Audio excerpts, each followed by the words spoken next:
السلام علیکم ورحمۃ اللہ وبرکاتہ۔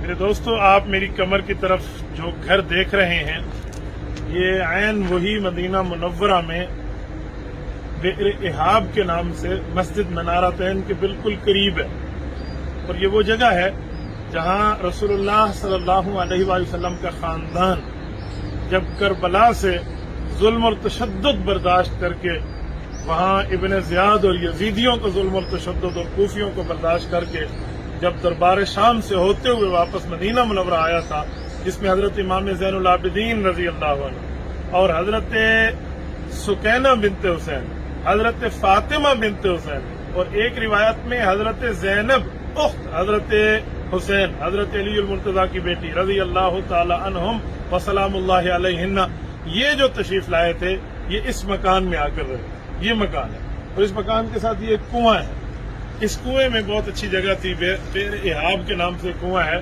تو اس کنویں میں پانی بھی تھا، تو اہل مدینہ نے یہاں سے نکل کے یہاں پر نکل کے ان کا استقبال کیا تھا اور ان کی غم گساری کی تھی۔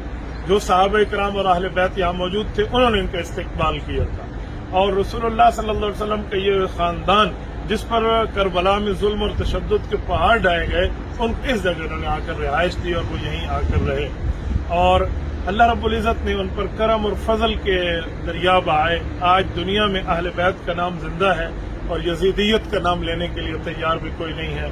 معرکہ کربلا ہمیں جرت اور بہادری کا سبق دیتا ہے اور ایک ہمیں یاد دلا رہا ہے کہ کس طرح حضرت حسین رضی اللہ تعالیٰ عنہ نے حق کے لیے قربانی دی۔ اہل مدینہ نے جب یہ حالات سنے کہ حضرت حسین اور ان کے خاندان رضی اللہ عنہم کے ساتھ یہ معاملات ہوئے ہیں، تو اہل مدینہ نے یزید کی بیعت کو توڑ دیا تھا۔ جو لوگ کہتے ہیں کہ صحابہ کرام نے یزید کی بیعت کی ہے، ان کو اس واقعے سے سبق لینا چاہیے کہ یزید کی بیعت کو اہل مدینہ نے توڑا ہے۔ صحیح بخاری کے جلد 2 کے اندر یہ روایت موجود ہے۔ اگر یزید کی بیعت صحابہ نے کی تھی تو پھر توڑ بھی دی تھی جب ان نے یہ ظلم اور تشدد اس نے کیے تھے، تو صحابہ کا بیعت توڑنا یہ جگہ اس کی یاد دلاتی ہے۔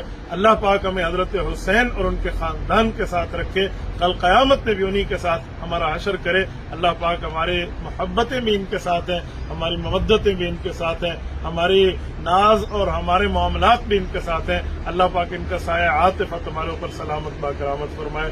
السلام علیکم ورحمۃ اللہ وبرکاتہ۔